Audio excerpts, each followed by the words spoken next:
here. Thank you to everybody who has participated in helping us pull this together. First of all, we couldn't have made this possible without the incredible teams at Buildings and Logistics. To say that they go above and beyond to make everything an experience is an understatement still. So I would just like to say thank you to the incredible team that pulled this event together with us at a last minute notice and in the middle of a lot of other things going on. So just thank you very much to that team.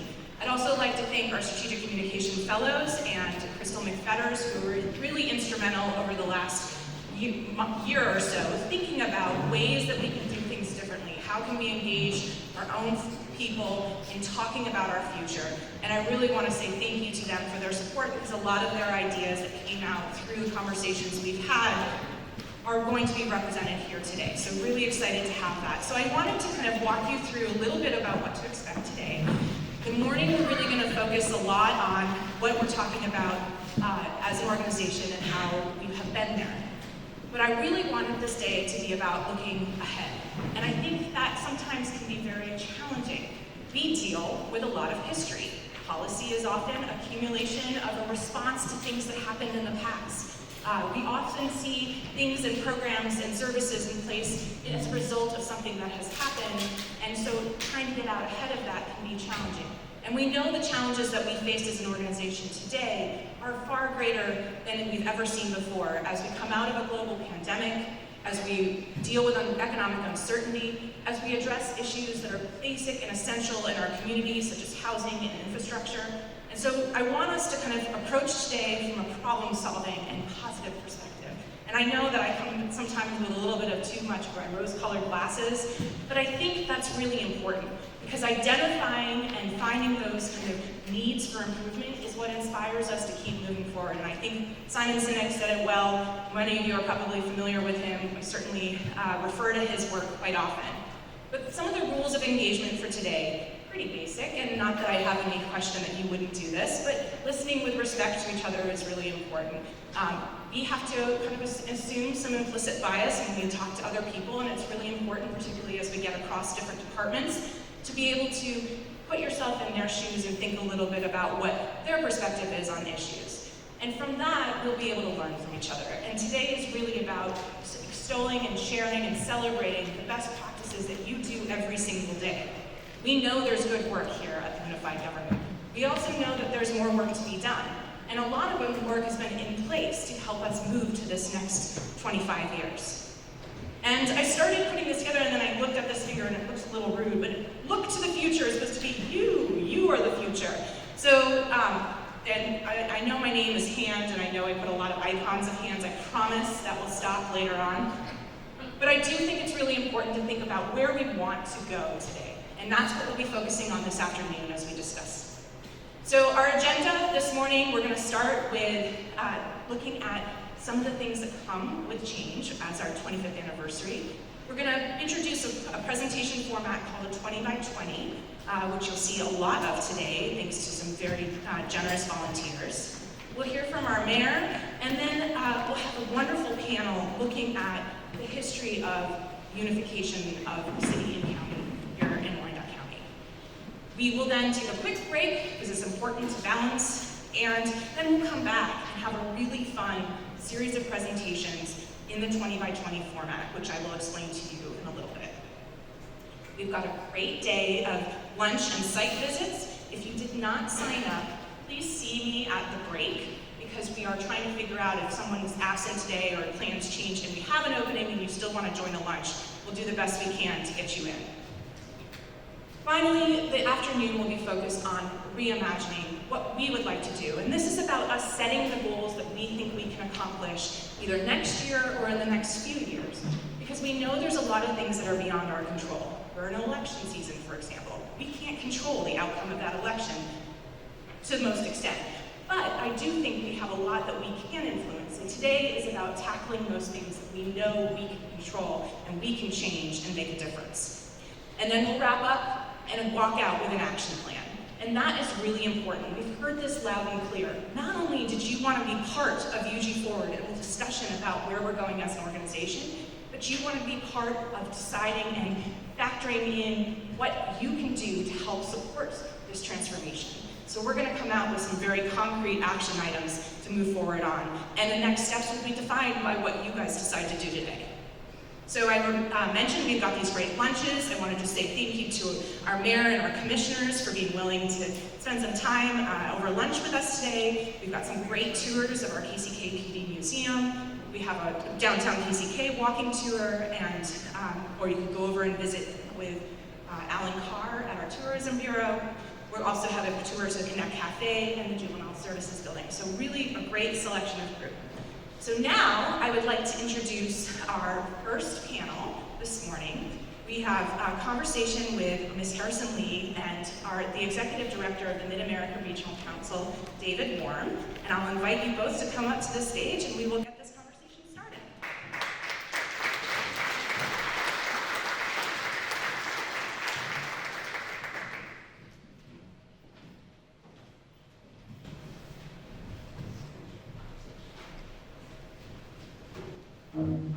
Well, good morning.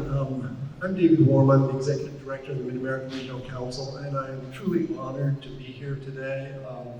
It gives me a chance really to thank you for your work, not only every day for the citizens of this community, but so many of you participate with your neighbors, many of you participate and join in regional efforts that we help to coordinate across the region.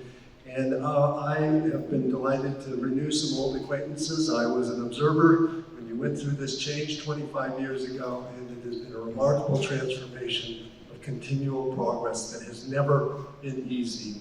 And in fact, I think I'm going to start this morning with that theme.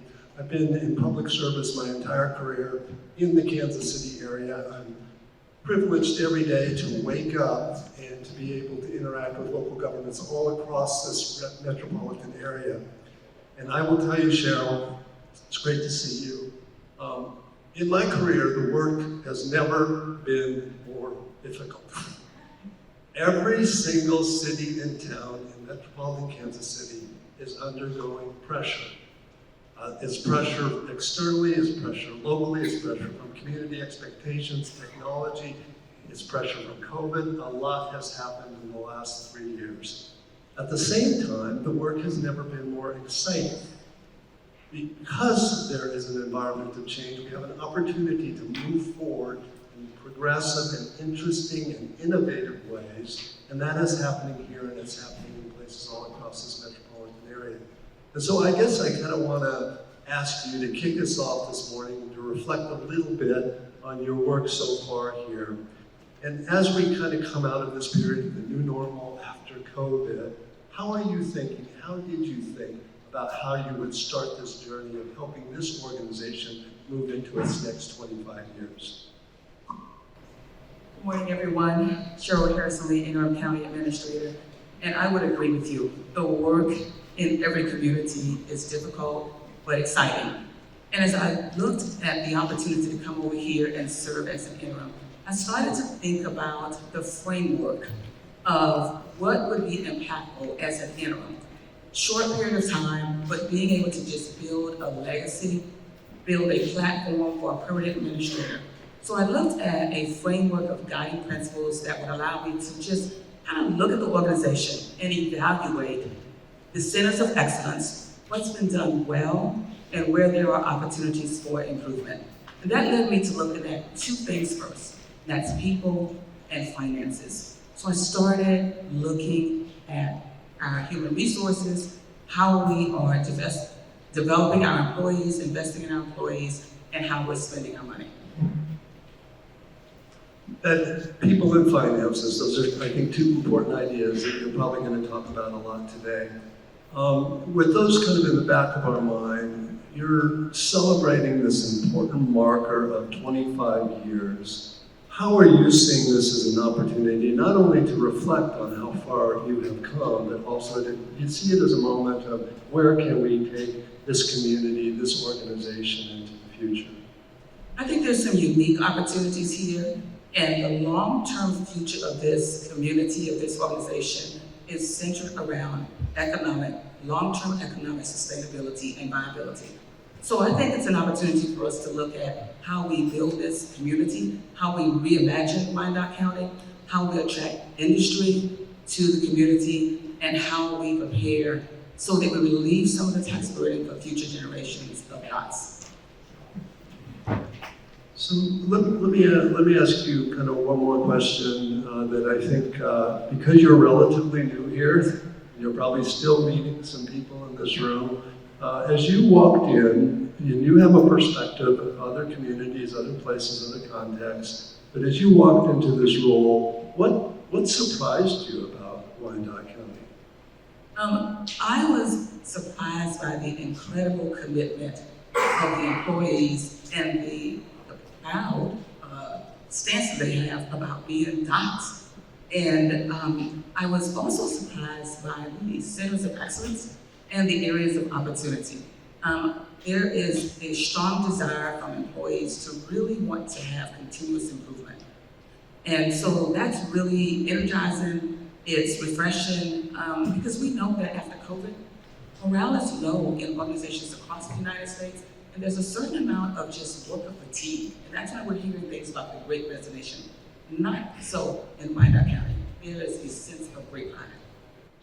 You know, and I need to reflect just a little bit in front of this audience because of the perspective I have, that is something that is unique and powerful and positive about this organization and this town, is a sense of connectedness this government has always had to this place, to the dot phenomenon, if you will. There's a sense of belonging and community here that's real, that's palpable, and I think it is something that you have the ability to hang on to as you move forward. I also think that there are some cores of excellence in this organization, in this community, that give you a positive opportunity to move forward. For instance, I had personally an opportunity to work up close and personal with your health department over the last couple of years. And the response of the professionals in that health department were as good, if not better, than any other place in the metropolitan area. It's something to be proud of in this town.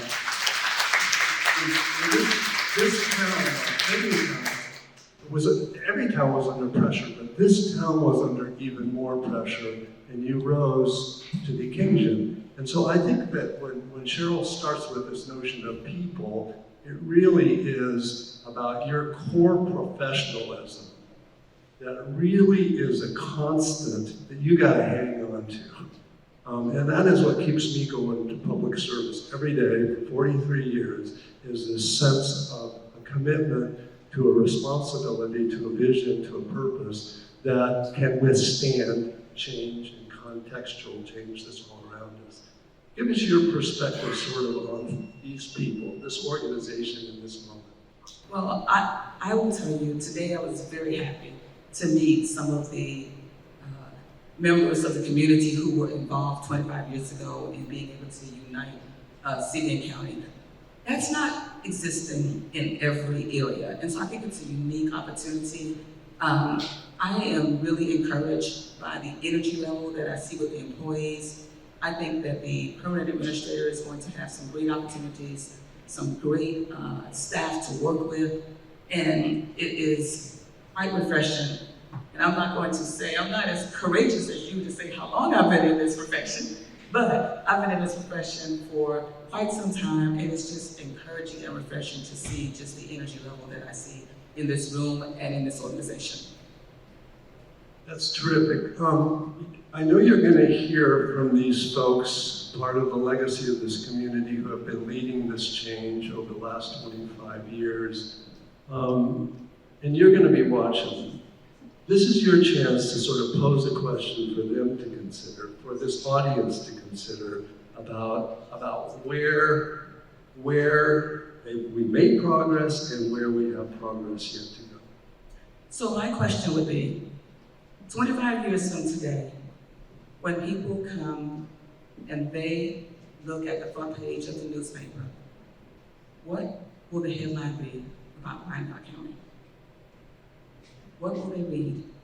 What is the new tagline, the new headline, the new story that's going to be told about Wyandotte County? And I don't know what that headline is going to read, but I think that's what you guys are here to do today, is to script that headline to the future. What I am pretty confident of is that it will include some of the things that we've talked about this morning. It will include your managing your resources well, and it will include deploying each and every one of you in really positive and productive ways.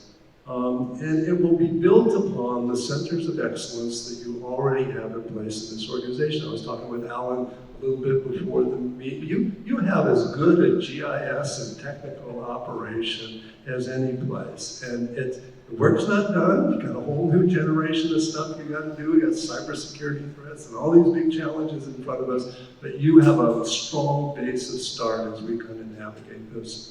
We worked a lot in transportation, and you just passed this I forget what you call it, I think it's GoDot 2050, or I forgot what you call it, but it's a great name. But it is strong in part because it's centered on this notion of equity at the core of what you're doing. And I would say that's another thing that sets this town apart, is whether you're talking about police work or public works or transportation or technology or public health, you're talking about equity as a center of the core of what you're here to achieve and do. And so the headline of the future is going to have those ideas. It's going to be about your people, it's about using your resources widely, and it's about reflecting these deep values that you have, this commitment to striving for the best and to doing that with equity at the center of what you're striving for. And I am just honored at a time when we're talking about equity to have diversity in our organization. We've had history in terms of the election of our mayor, in terms of my appointment, and I would agree with you. Our health department is doing some amazing things centered around equity, and we continue to look at how we look at equity, and particularly now that the trend with economic development is equitable economic development. It is all about access and shared prosperity, and I think we're at a point in Wyandotte County to look at shared prosperity and equity. That is a great way to end. Our clock is ticking down. We're not going to be the last word. We're going to be the beginning word of a story that you're going to write for the headline of the future. Have a great day. Thank you for all you do.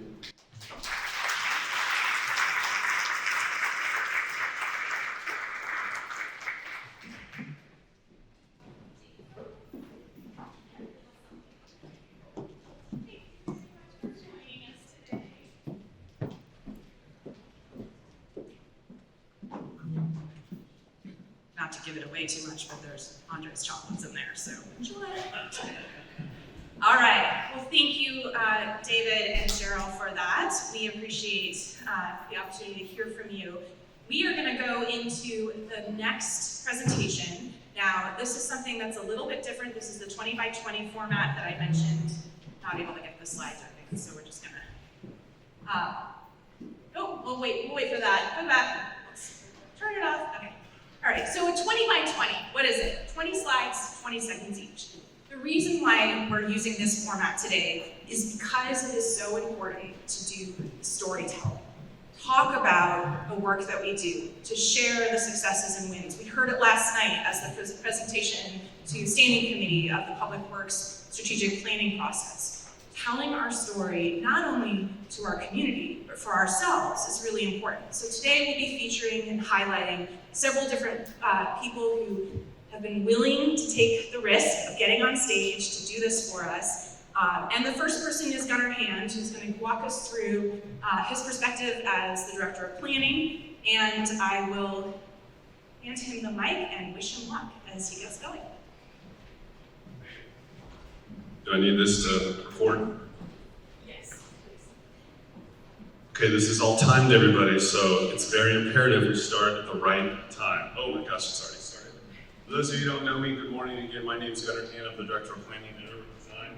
And at the end of my name, you might notice 4 little letters. Now, yes, that is my professional organization. It stands for American Institute of Certified Planners, but it's more inclusive than that. It also stands for Any Idiot Can Plan.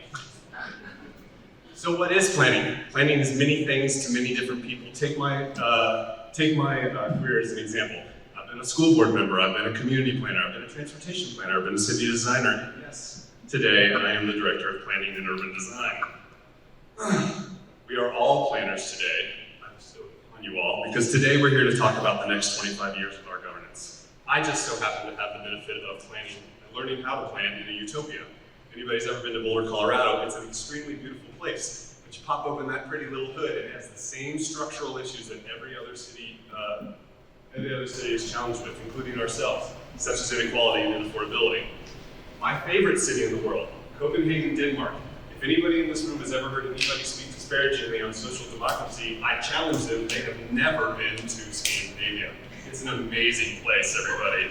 They have an amazing model as well in what they do developing. Ours is very adversarial, theirs is very different. It's an interesting model to talk about today, in fact. Now, most cities are chaotic, right? That's why we love them so much. But there is beauty in that chaos. Our built environment shapes our human behavior. So as the builders, designers, and maintainers of cities, we can shape the lives of our citizens and constituents, including everybody in this room, for years to come. But you can't plan for anything. I'm looking at Matt Day right here. You can't plan for anything, right? It's important, including a F6 tornado on a sunny May day that wipes out a third of your town, including the apartment building that I used to live in Joplin, Missouri. But you can build resilience in your people and your processes as you do those plans. Let's take an example, Black Rock City. Every summer, 100,000 people descend on the Nevada desert for the Burning Man Festival and create the third largest city in all of Nevada. Every single one of those people picks up every single thing that they took into that place and walks out with it without leaving a trace. It's a beautiful example, extreme one, but a beautiful example of designing with nature.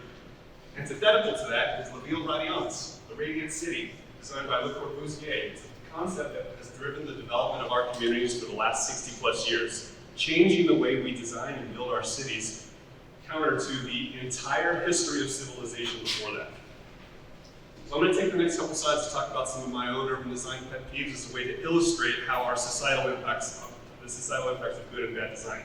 Blank walls, I call it 360 architecture. You have to design every side of your building, especially when that wall is next to a sidewalk on the public right-of-way. That is lazy architecture. Now, the most important floors of any building are the first three. Those are the ones that create eyes on the street, that make the street feel comfortable and create life on that street. I don't care how much lipstick you slap on that structured parking pig, this is what kills street life in cities. Sorry, I had to clear my throat and cover that last 20 seconds. Some of you may know this, but 40% of all urbanized areas is dedicated to the automobile. Think about that, 40%. 90% of your automobiles sit in a parking spot, all automobiles fit in a parking spot for 90% of their life, 90% of that day. What an incredible waste of economic opportunity. So let's go back to the idea of towers in the park, La Ville Radiance. We don't have to look far. Pruitt-Igoe in St. Louis, Missouri. On year 1, it won almost every single architectural award that's ever given. On year 10, it was destroyed because it missed one critical point. You cannot concentrate poverty and expect positive outcomes. So what's the solution? I posit that solution is called a regenerative city. We simply cannot lean on sustainability. If we were to sustain, by its definition, we'd be sustaining life as it is today for people in the future. What about all the structural issues we suffer from right now? We have to learn to create a restorative relationship with nature, and we must think positively.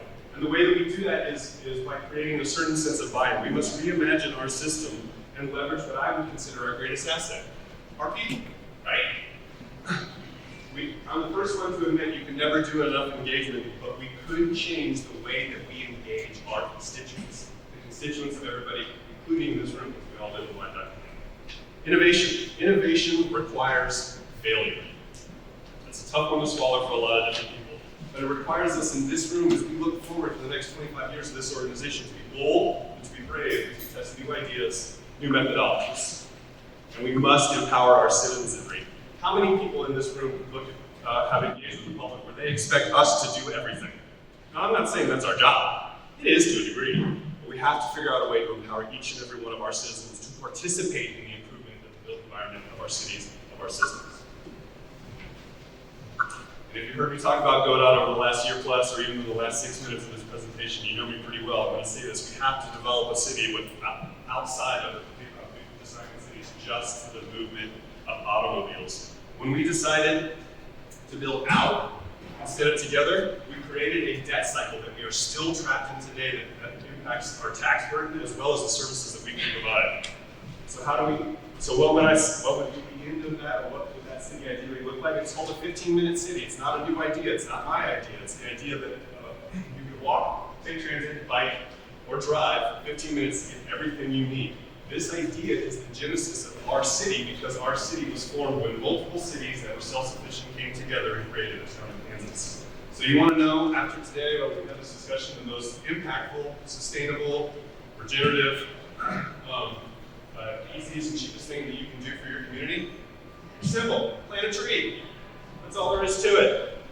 And on my last slide, because I can take as many as the 20 seconds as I like, because the presentation is now done, I simply want to say this. Our city is a reflection of our policy. So let's think about the design as we plan our governance of today and into the future. Shout out to my little Wyandotte service trash truck.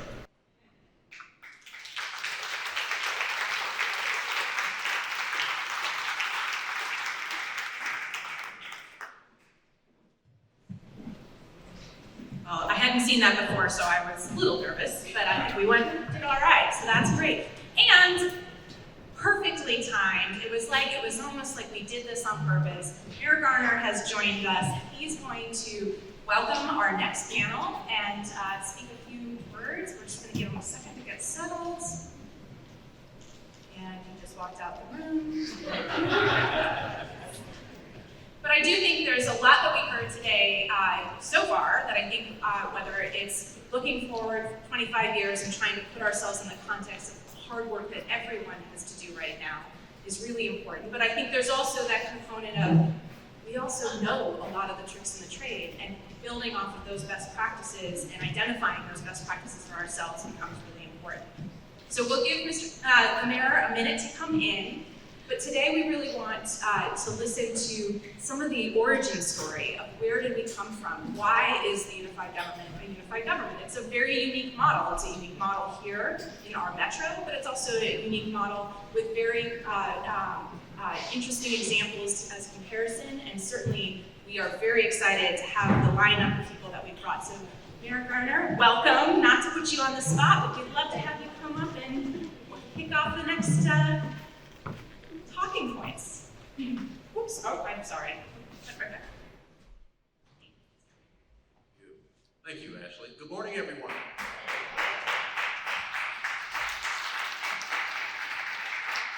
"25 years, can you believe that? Give yourselves a round of applause. Give Wyandotte County a round of applause. We have so much to be proud of and so much to celebrate when you talk about 25 years of unification, 25 years of development, 25 years of prosperity, 25 years of hope, 25 years of just everyday people in Wyandotte County coming together and trying to make Wyandotte County a great and safe place to live, work, and raise a family. But this isn't something that just happened overnight. It's not something that happened with one person. It's everybody in this community that came together to make Wyandotte County something special. If you go from east to west, if you look at what has happened out in Village West and what continues to happen, the potential that's there, when you look at some of the things that are happening, when you talk about the Rock Island Bridge, when you look at all the things that are going on, when you look about the development of your unified government over time and how we become a more professional, more engaged, a better unified government for our residents, where we can really get things done. And we owe a lot to, and I see her here, Cheryl Marinovich. Raise your hand.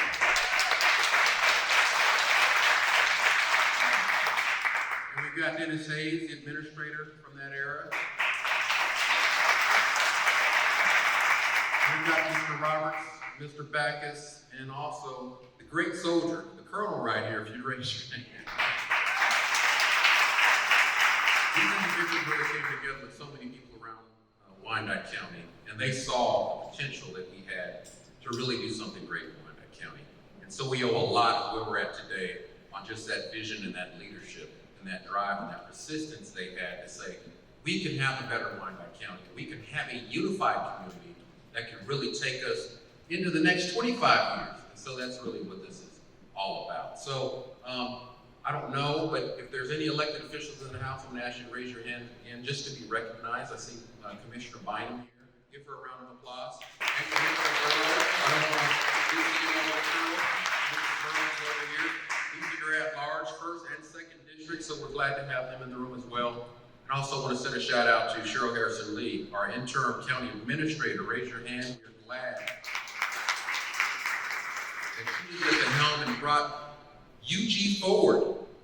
UG forward is something special. That was something that she envisioned when she took the office, when I've had discussions with her about not just looking at today and where we're at, and not looking at who we are, but rather who we should be as a community. And so we owe that vision to her when we talk about UG forward and looking to the next 25 years of hopefully increased prosperity, increased success, and hopefully building a resurgent and sustainable Wyandotte County where everybody that wants to call Wyandotte County home will see this as their first choice. So welcome to this event, and I want everybody hopefully to enjoy your day, and God bless you, and thank you for everybody that's contributed to what Wyandotte County is and what we know it's going to be in the next 25 years. Thank you, and God bless you.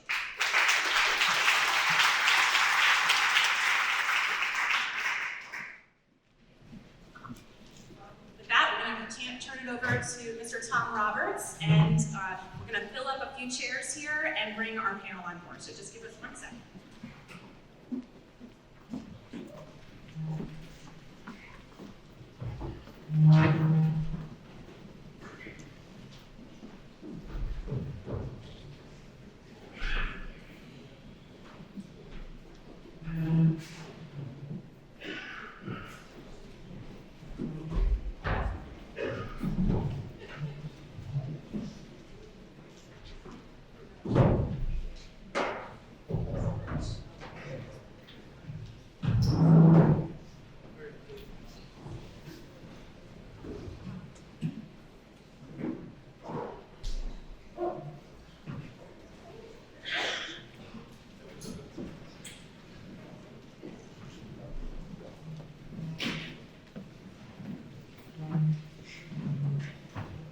Members of the panel, if you'll join me up here, please.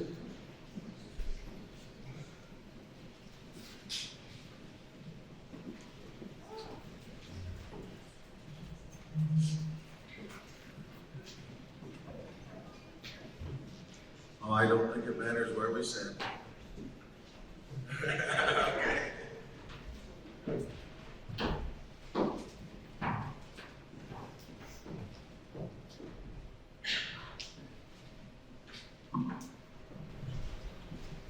Good morning, everyone. My name is Tom Roberts, and I will be serving as moderator of this panel today.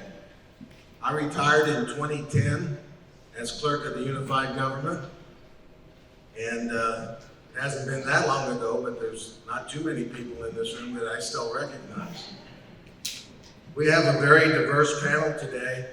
They were all instrumental in the change in the form of government 25 years ago.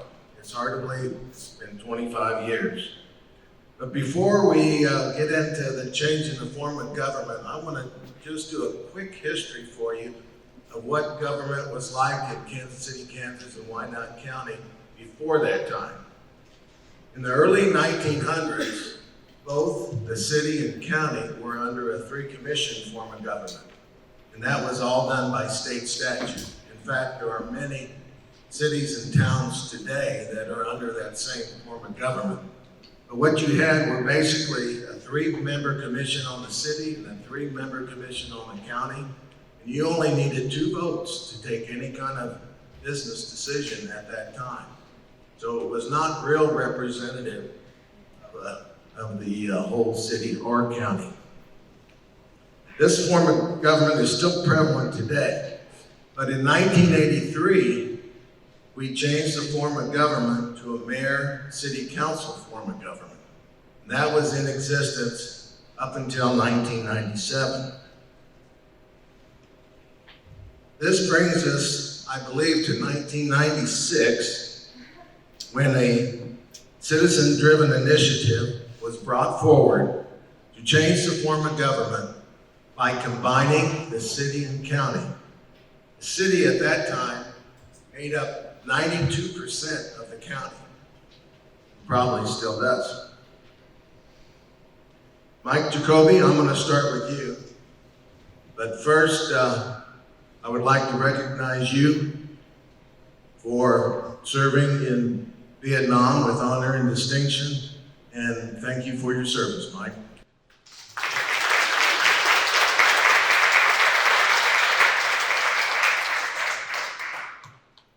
Mike, what were the reasons for you to jumpstart this initiative, and how did it all get started?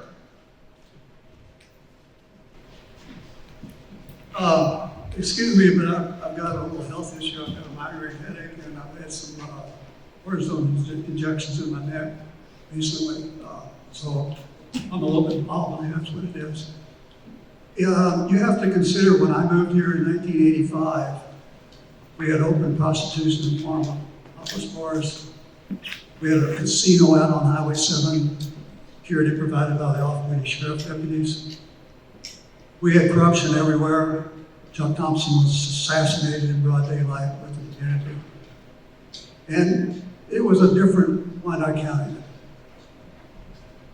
Me and Kevin Kelly got together because something had to be done. And I think that the biggest thing that I could offer today, because the charter is a charter, every word means something. You have to consider that charter was written by the public. The governor appointed a committee to do that. And the public, after meeting after meeting after meeting, wrote that charter. That's your charter written by the public. You also have to consider that we didn't just unify the city and the county. We wiped the slate clean, started with a fresh board, we wrote that charter the way we wanted it to be done. And everything in that charter was written with the success of other governments. If you want to know what to do, you find a model. Where has something worked? How did it work? Why did it work?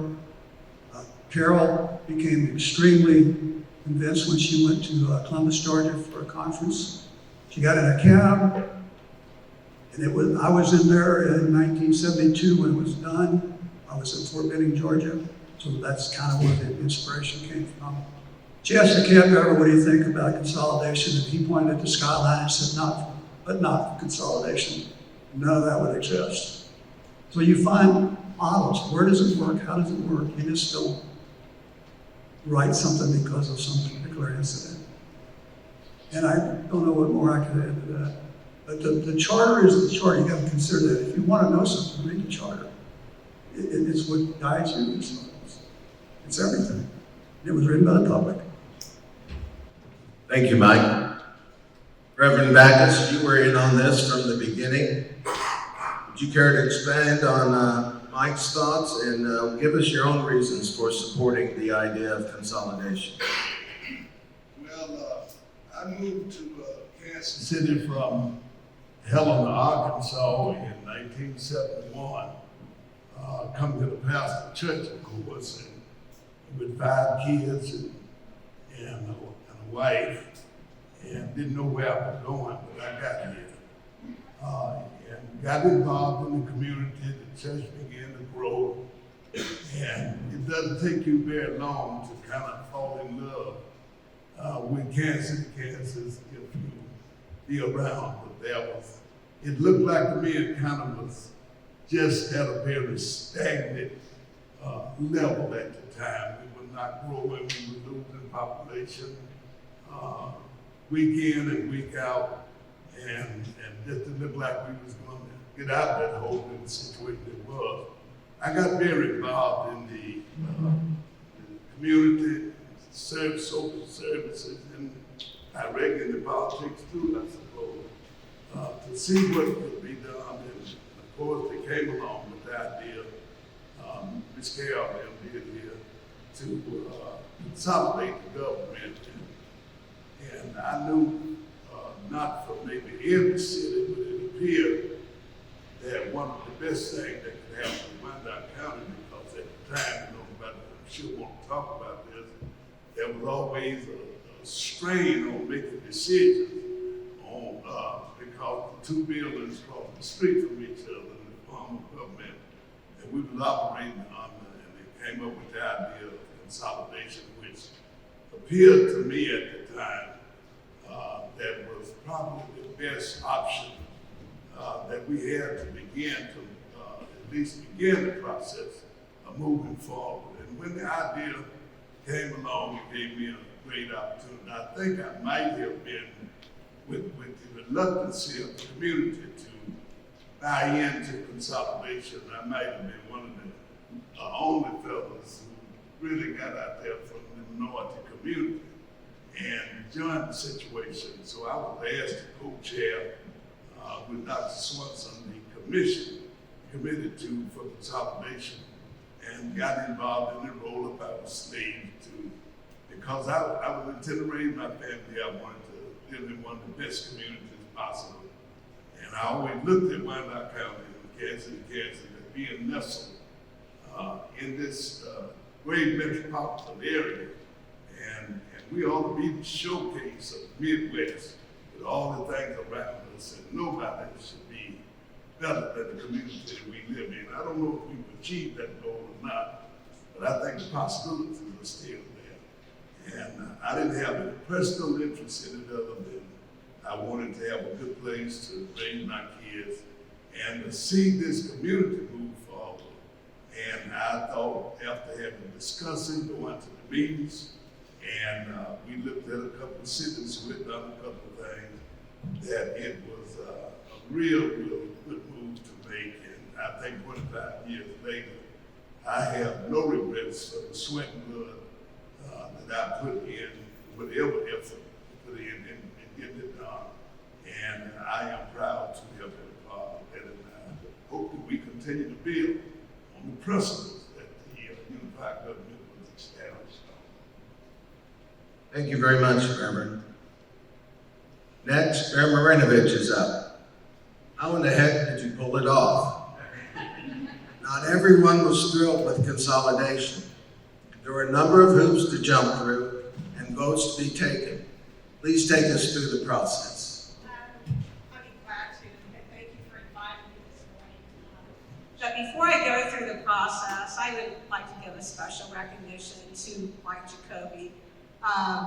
He and Kevin Kelly really epitomize the difference people can make in the community if they're committed and passionate about what they believe in. Because it was not an easy endeavor. And you worked on it for what, 4 or 5 years? I mean, so that change didn't come readily, but they persevered. And so kudos to Mike and Kevin, who I affectionately call the grandfathers of consolidation, even when they were younger. And Reverend Backus, the role that he played, as he had mentioned, it was not really, people in the Black community were not excited about the idea. And if you think historically from a Black perspective, the representation that they currently had, they had to fight for years to have that representation. And Kansas City, Kansas, and Wyandotte County was no different. They were fearful of losing representation that they had fought so hard to gain. And that was seen in the other few communities who looked at consolidating their governments. So I would consider him kind of the courageous soldier in that battle. And then Melissa, the time she spent in with his Citizens for Consolidation, met once a week, but that was just the meeting time. That didn't include speaking engagements, yard sign distributions, handing out flyers.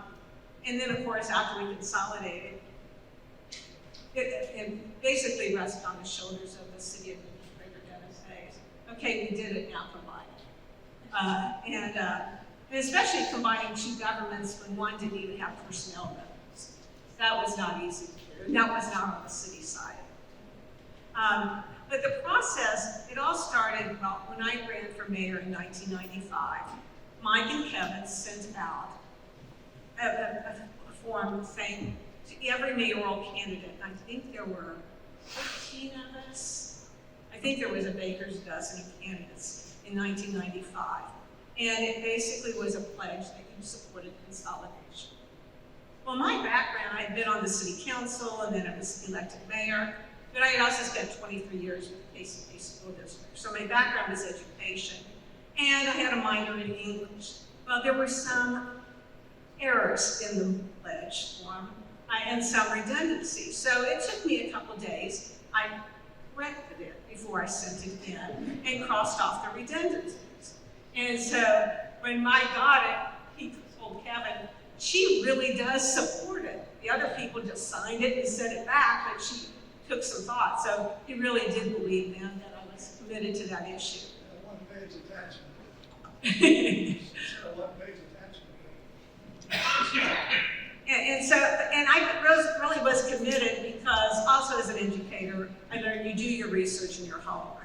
And what I had seen on what had happened to other communities. Because I knew that with consolidation and merging the city and the county, it would eliminate some duplication of services and save some money. But that was a finite number.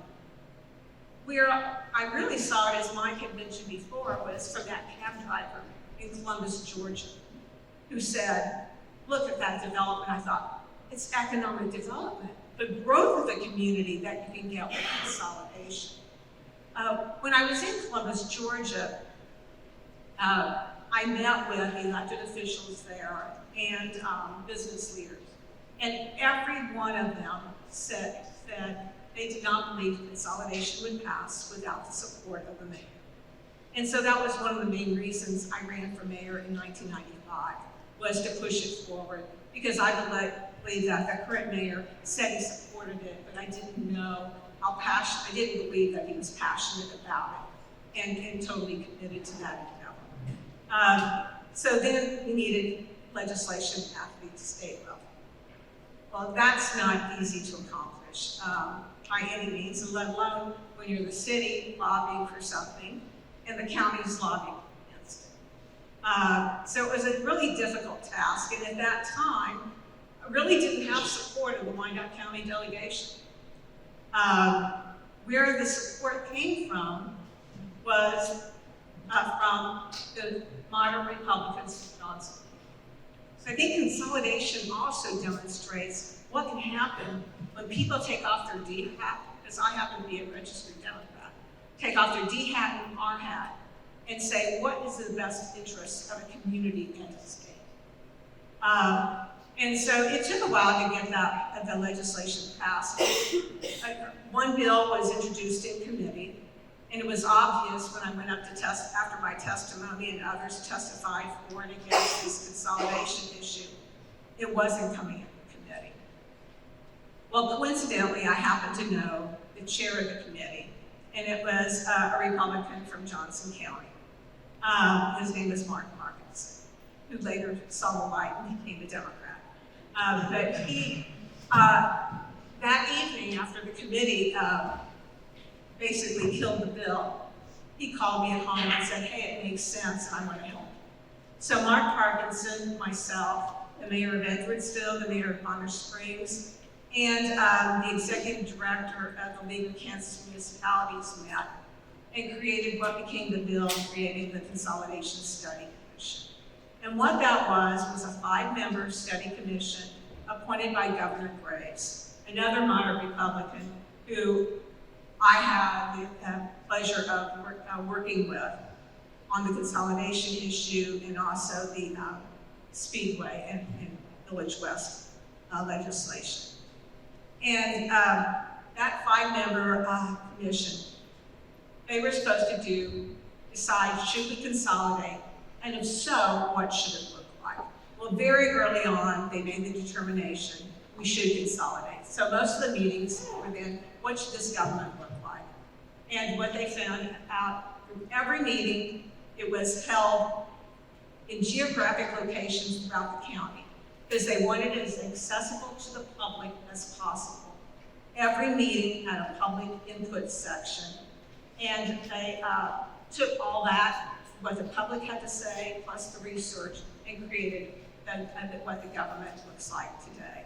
So it was a really lengthy process, but it really showed a lot of commitment. then we had, of course, had the campaign because the people had to vote on it. Because you want the people who invested in what it looked like also to then vote for it. And so we had a campaign. Citizens for Consolidation was probably the best campaign I ever participated in. You had citizen participation to the nth degree. You had political participation.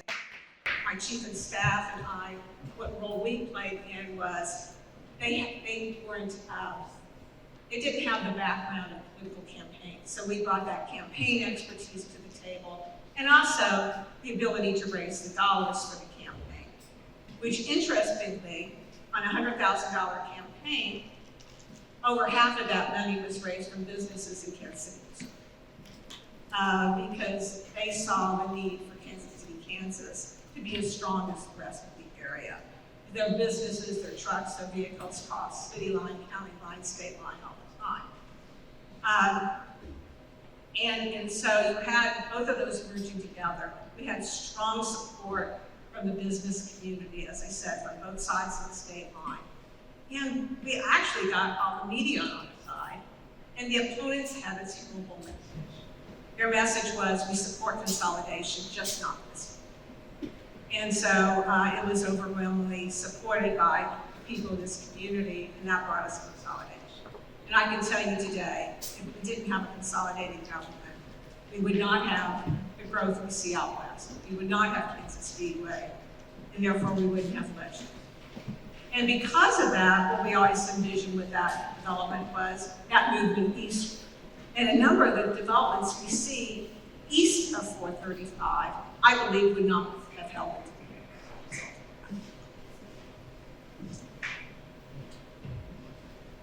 Thank you for that very good summary. That takes us to our next panelist, Dennis Hayes, former county administrator. Dennis, I know it was a gargantuan task to merge two governments, because I was part of it. And even though we were divided just by 7th Street, everything was different. The accounting systems were different, the phone systems, computer systems, they all had to be merged together. It was a very difficult task. So Dennis, can you take us through that process? Thank you, Tom. We start out with the time frame. While the mayor and our other speakers today, Mike and Reverend, were out working in the political field, there was a administrative and logistical side consolidation most people.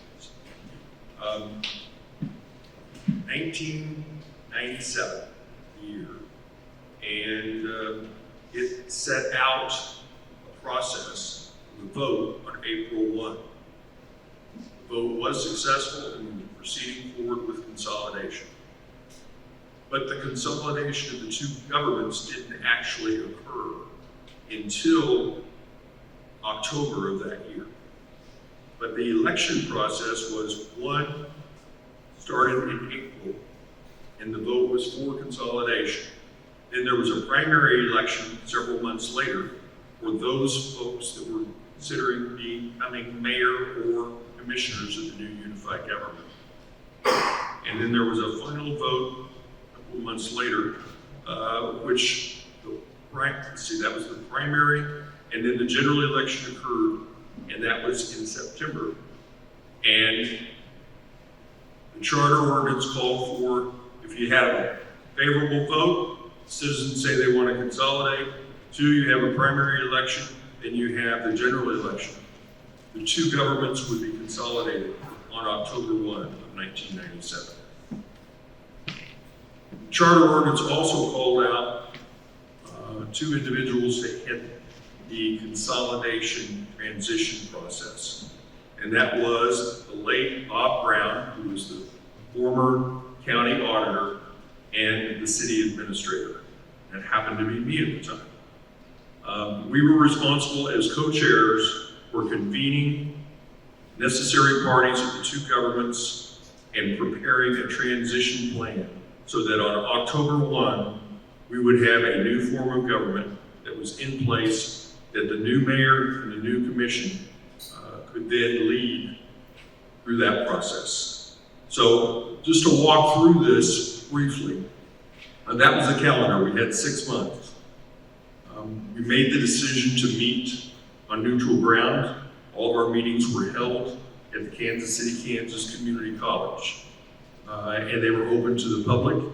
And we formed a group of committees. I won't bore you with all the detail, but you can imagine. There was admin and finance, there was budget, those administrative areas, then we had operations areas. We had a subcommittee that handled buildings and logistics of the two organizations and how those would mesh together. Now, interestingly enough, in the charter ordinance, there was an assurance to all the citizens and all the employees of the unified government that there would be no layoffs resulting from consolidation. I repeat that because this is really important. There was a lot of fear by employees that a consolidation would lead to layoffs and folks leaving government service. The charter specifically spoke to the fact that there would not be layoffs and that everyone would be retained. So part of the process we needed to go through as a transition committee was taking, for example, Parks and Recreation. There was a director of Parks and Recreation for the county, and there was a director of Parks and Recreation for the city. We had to come up and devise a plan on October 1, who would be the director of the new Parks and Recreations. So there were a lot of organizational issues on paper. There were a lot of budgetary issues in terms of building a new budget for a new unified government, almost $200 million. But these were the tasks that were before us. And I want to say and compliment, I see a few faces, Robert being one of them. I see Donna Teasley back there. There were a handful of faces in this room today that were here 25 years ago and know the anguish and the anxiety that many employees, I'll use the word feared during that time period because there was such a great uncertainty from two organizations coming together that had been in place for so long. It's a tribute to the employees, the 2,400 employees of city and county government, that we came through that successfully and had a transition government in place for the new unified government on October 1 of 1997. So we had a new mayor, a new commission, and a new form of government as the consolidated unified government of Wyandotte County in Kansas City, Kansas. And while there are lots of detailed stories that we could talk about, I don't think that's what's really important. The thought I want to leave you with is, one, the employees were what made this work. They rolled up their sleeves, they found a way, and at the end of the day, we had a new form of government that I believe operated much more efficiently, effectively, and helped citizens of our community. But most important, this is my final thought for you, and this goes back to what Mayor Marinovich said a couple moments ago, and I'm just reinforcing what she'd said already. It wasn't the consolidated government as much as it was the unified decision-making and policy-making body that was in place. All the bickering that happened across 7th Street over the decades previously were gone. And my belief is that the reason consolidation was so successful was we had strong leadership, willing to take risks and responsibilities and push forward our community. Without consolidated government, I am convinced that we would not have Kansas Speedway, Village West, or many of the other developments that followed throughout our community. It was the success and strength of that unified government and the employees of the unified government that made Kansas City, Kansas a better place over the past 25 years. Thank you, Dennis. And Mayor Marinovich, I want to backtrack a little bit. By supporting this initiative, you basically put yourself out of a job and had to run again, correct? Well, that was a risk in itself. Well, Well, I never saw politics as a career. You know, when I was elected mayor, I had one simple goal, and that was to leave my community in a better place than which I had inherited. And that's why in 2005, I decided not to run for re-election, because I felt like I had accomplished that goal I had set out. If I could just add one thing, when Dennis was talking about that timeline, during that time too is when we were competing with Kansas City, Missouri for a speedway, and got the exclusive negotiation, and we're negotiating with International Speedway Corporation for that speedway during that same time. So needless to say, I don't think Dennis spent 40-hour work weeks. I think most people don't realize the speedway was going on Mexico Avenue out by the airport. It was going there. It was already decided. They hadn't signed the paperwork. But you talked them out of it. That was a really big deal. And the other thing the public doesn't understand is the Legends brings in like, what, $36 million a year in taxes that get spread across the whole county. That's just the Legends. Thank you. That takes us to our last panelist, Commissioner Melissa Bynum. Commissioner, you were there in the beginning with the Leavenworth Road Association, and you're still here today, 25 years later, as an at-large commissioner. What were your expectations 25 years ago, and how have we lived up to them? Thank you very much. Good morning. I appreciate the question, and I hope that in my 27 minutes worth of remarks that I plan to make, that I answer it. I have been pondering this, you know, for the duration of the time that we were invited to share on the panel.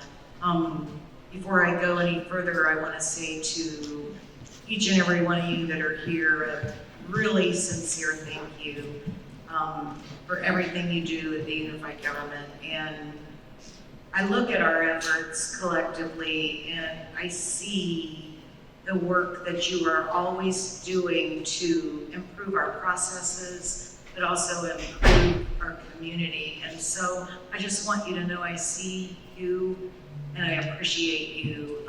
It means a lot. And I want to remind my colleagues here on the panel that you have my utmost and continued admiration and gratitude. And I love each and every one of you, but that especially goes to Cheryl Wyandotte. I don't think people who weren't present or maybe paying attention 25 years ago to the community understand what we are talking about was a really big deal. And Mayor Wyandotte and everybody else up here took risks to bring us to where we are today. There were risks involved every step of the way of this process, and it's a really personal story and experience for me. So just by way of example, my mother, who's now 92, retired from a decades-long career in the county courthouse. My family, when the consolidation effort took off, and I was everywhere in this county talking at a very grassroots level to folks about unification of the government, and my family was fully and 100% in support of this effort. After the unification of the government, there were folks in her world that she knew from her time in the courthouse that never spoke to her again. So deciding for yourself to do the right thing can be a risky and pricey endeavor. I don't want that to dissuade you from deciding for yourself to do the right thing. And also, again, at a very personal level, my mother made me a scrapbook of consolidation. And I still have it. And when I framed it, I I'm going to give it to David Hartman in the museum because he may have interest in making some copies of some of the documents that are in it. So I also want to recognize Commissioner Tom Burrows because he spent many, many years in the state legislature, and we really needed our friends in Topeka to help us accomplish this for our community. Getting the state to recognize that Wyandotte County is trying to make ourselves better was no small thing. So October 1, 1997, consolidation, yes, that's what our button said. My involvement was, I was very young, I was in my early 30s, and I had already been doing a good deal of grassroots community-based work, so getting out and talking to the community was not an issue. One thing I would like to point out is that I was already pretty deeply engaged at that point with livable neighborhoods, and you know livable neighborhoods today as a department. It actually predates consolidation. It was a good precursor because at the time it was an experiment to see if we could bring city and county leadership to the table, invite the community along to problem solve, and it worked. And I think it was a really good way to demonstrate that in fact we could communicate and cooperate and get some things done here in Wyandotte County. So stepping forward for consolidation in the 90s, again, you know, it was a pretty bold step, but it was definitely the right thing to do. And people who will listen to me, which are like my cat and my mom, I have this theory, and I'm not really an academic, but in the 80s, mid to late 80s, here in Wyandotte County, something was definitely happening. And I look at the formation of a multitude of organizations that still exist today. Those organizations were all identifying something happening in this community that they believed they could impact in some way. So Leavenworth Road Association is an example. Leadership 2000, civic leadership training is an example. Business West as a business voice organization is an example. There were people inside these organizations identifying that things were not as they should be in this community, and they could do something to change that. And so I really am intrigued by the thoughts and deeds of those that were beginning to be really active. So you have sort of that decade of 1985 to 1995. You have everyone acknowledging that the prior decades in this community were not decades of pride like they are now. You had trouble sharing power between the city and the county.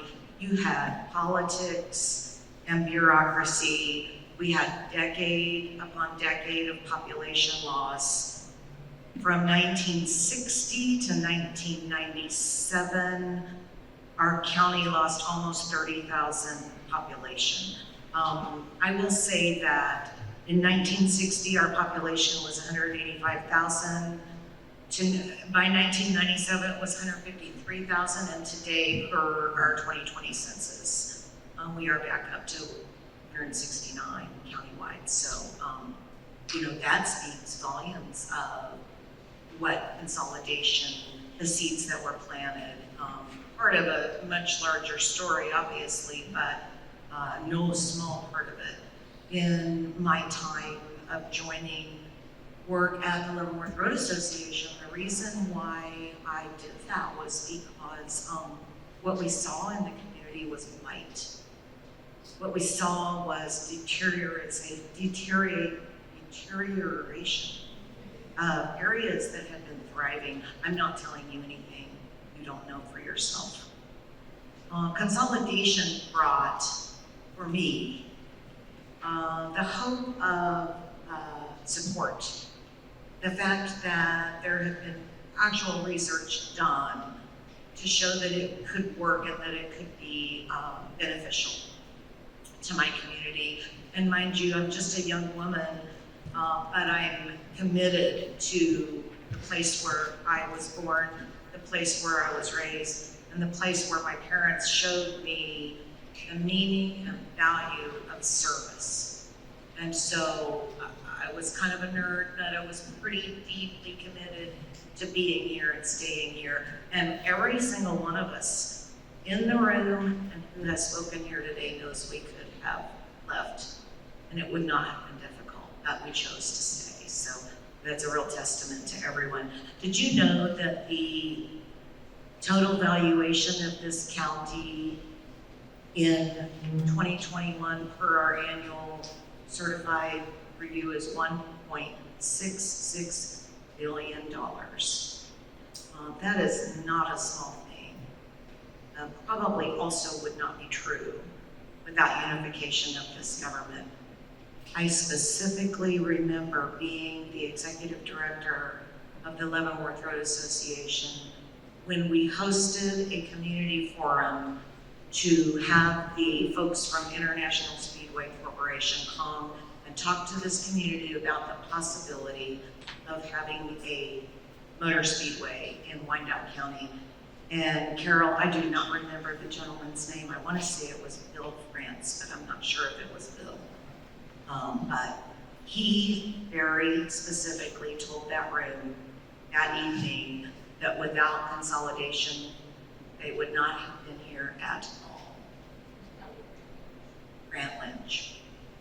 It was International Speedway Corporation, I do remember that. So I think, it's partly about an ideal, it's partly about a philosophy, but it's also about policy and process. And I think that's the work that, as a commissioner, I've been trying to continue from my younger years of just being a community advocate and a community participant. And I've got some stats on, taxes and things like that. But I think one thing that's really important, so, we might mention Kansas Speedway or the legends or the things that are out west. We do know that our community has changed in very dramatic ways from east to west and north to south.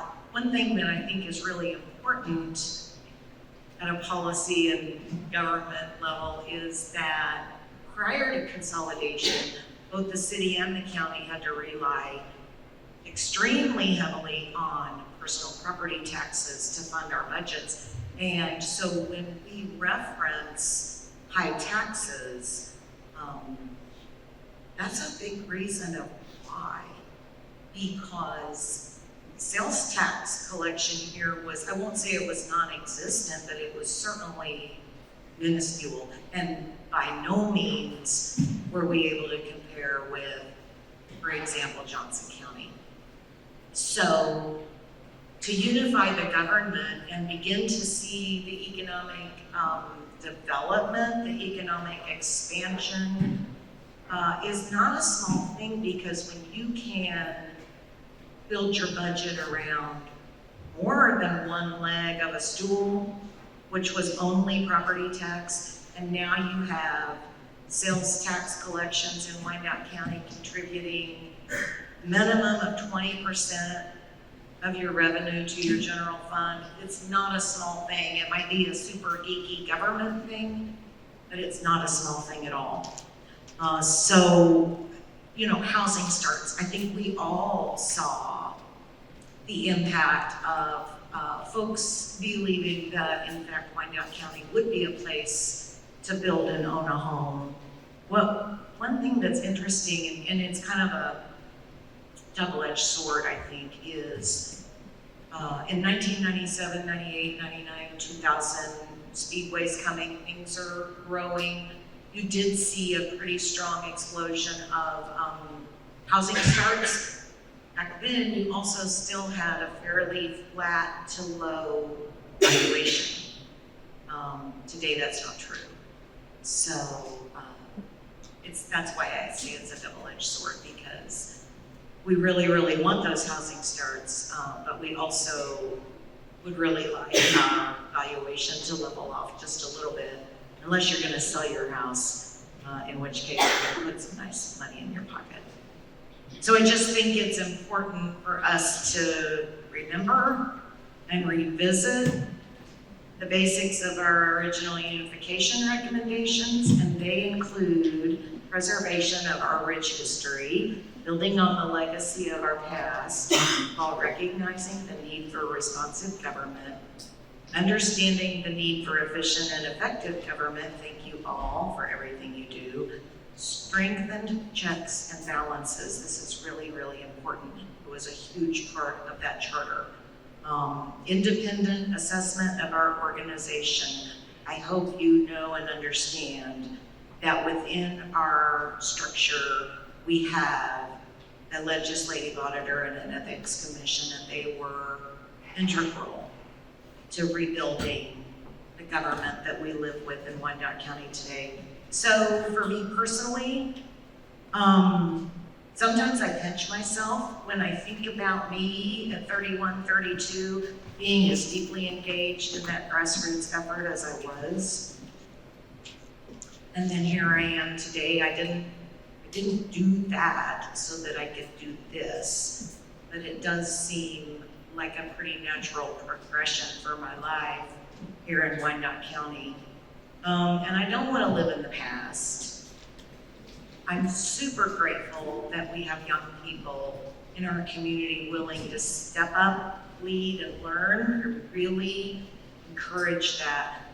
But at the same time, it's important to me, and I hope you agree, that we know where we were, that we know where we are now and how we got here. My parting thoughts for us as we move forward are just communicate, collaborate, cooperate, and most importantly, just be brave. Thanks. Thank you, Commissioner.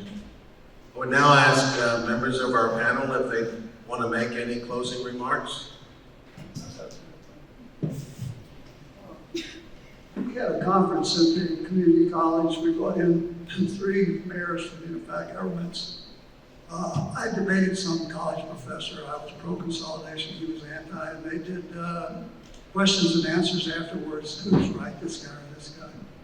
Those 3 mayors took me in the back room, and they said, you gotta do your politics. Don't forget, you gotta do your politics. We turned to Cheryl, and how she got that done. See, we'd been in Topeka the year before and got our teeth kicked in. Me and Kevin walked out there defeated. When we went back with Cheryl, she got the job done. And how she got it done, what they great. It's interesting. When they decided what they were going to do at that call that night, Mark Parkinson called Bonner Springs, Ted called Ted and said, now the governor agrees with this. And then called the next Tiny McTaggart. Now Ted agrees with this, the governor agrees with this, and now he's got Tiny. Then he calls each politician in order that he will get. And everybody had to say yes, because that guy, and that guy, and that guy, and that, everybody agreed with it. We wound up with 3 county commissioners who hated the idea, stating on record, I love the idea, all I ever wanted was study it.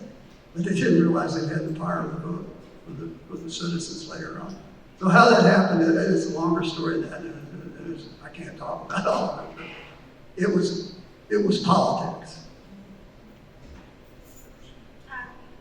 One thing I'd like to point out, just an example of the difference between then and now.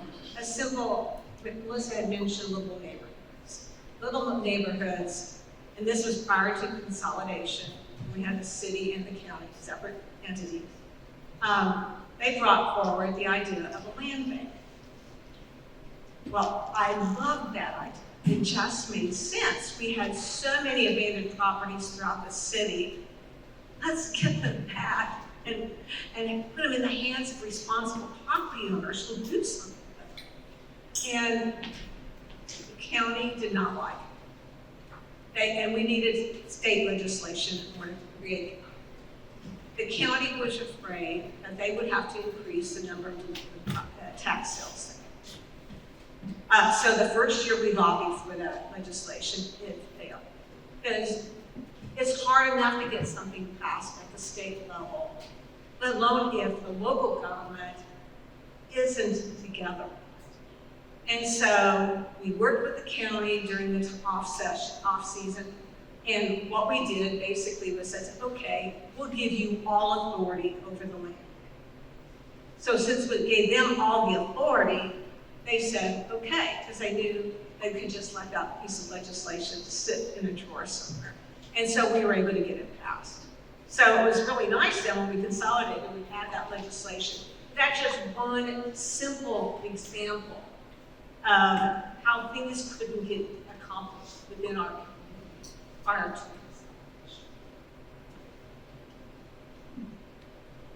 Beautiful. Let me just share a final thought from my perspective. I have the good fortune to teach public administration and speak to young professionals that are training to become city managers or county administrators. One thought I always share with them, I'll pose my thoughts today with this. You have to recognize when the sun, the moon, and the stars all line up. And that happened for Wyandotte County, 1997.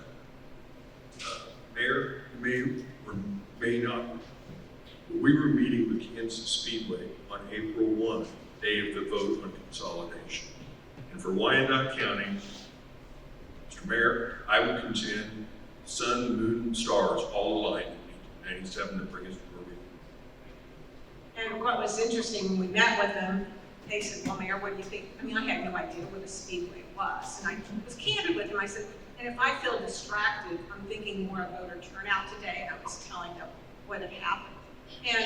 But I'll give you an example of the governing body that I was so fortunate to serve with, and administration who was so supportive of us, was my greatest fear when we went to Kansas for the Speedway is we were competing with Kansas City, Missouri. So you know who everyone thought could get this Speedway, the larger of the two Kansas cities. And I was so fearful of the headline in the Kansas City Star reading, KCK loses out to KCO. Because human nature being what it was, I think even a number of my citizens who didn't even know what a speedway was would be really upset that we lost it, especially losing it out to Kansas City, Missouri. So that was, but the city council then totally supported. They were willing to take that risk. So I just need to point out that, you know, I had a strong governing body. We had one vision that we worked together, and that's critical in moving a community forward, along with strong staff, and not just the county administrator, but every department within the government itself. All those things have to be in place to move forward. So I was just very fortunate during that time to serve with the people I served.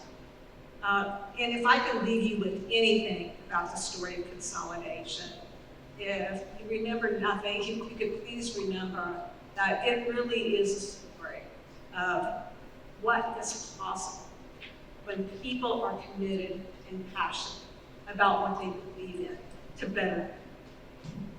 And consolidation was not easy to accomplish. It was not something that was accomplished overnight. So that passion and commitment, and you can't give up because you may hit a lot of obstacles, but please persevere. Thank you, Mayor Marinovich. We just have a few minutes left. If there's any questions from the audience, we'd be glad to entertain them.